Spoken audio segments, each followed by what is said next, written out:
Welcome to KT Quick Reviews, where I play a game for about an hour or so and tell you about it. If there's one thing KT loves, it's classic RPGs. Chrono Trigger, Final Fantasy VI, Golden Sun, there's too many to name. Growing up, I was pretty exclusive to the genre, but as I've gotten older, my tastes have shifted. So in an effort to try to get back into them, as well as commit to more indie or indie-adjacent titles, I decided to take a look at one of last year's darlings, Sea of Stars. Fortunately, this game does have a demo that covers about 45 minutes to an hour's worth of content, depending on how well you adjust to the combat, so that made it right for a quick review. The demo only covers a small portion of the intro, so let's just go over the beats and I'll explain stuff as we go along. The game opens with you being given the option to select between two characters, this choice only affecting who you actively control and not much else. You have Zale, a blade dancer who harnesses the power of the sun, and Valerie, a monk who harnesses the power of the moon. I ended up picking Valerie because I just liked how she looked. After selecting the controllable character, it pans over a massive continent, then a large stone totem grabs an object out of the air, it containing our starting party. Zale, Valerie, then their companion, Garl. The three are trying to get to a location called Wrath Island so they can witness an eclipse, they all agreeing they need to climb down the mountain to find a boat. The first thing this game screams to me is Chrono Trigger, the isometric layout, the way the animations and environment interact, and I am all here for it. But another game that it also seems to remind me of is Golden Sun. A little side note, I'm a huge fan of the Golden Sun series. I played the original installment so much the batteries died in the cartridges, and I even played the DS sequel, which killed the franchise, but it's still my favorite, dang it.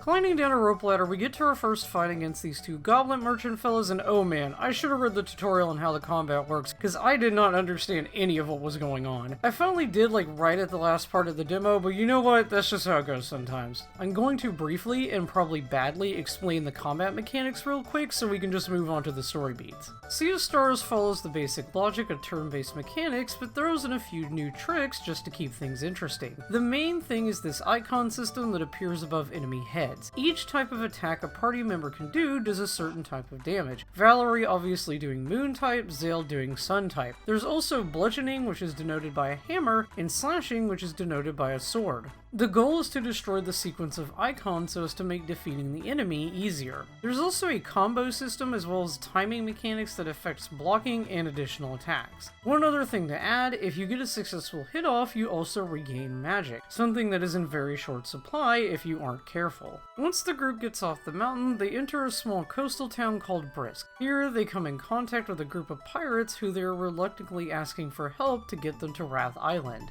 The crew consisting of Kennethan, a wizard with 2 eye patches, Yolande, a demo expert, the unassuming Valtrade, and Captain Kalishay.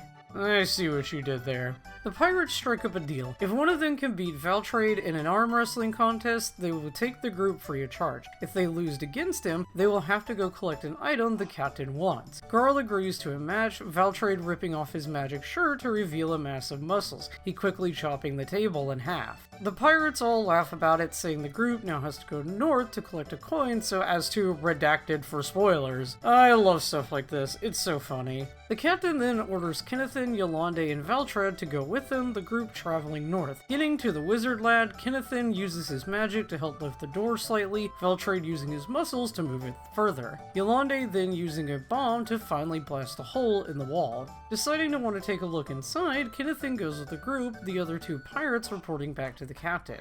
Inside is a mass of glowing crystals and stone, the place having an unsettling aura about it. Here we can learn about the sating and campfire mechanics, both fairly self-explanatory. You can also rest, thus restoring health and magic.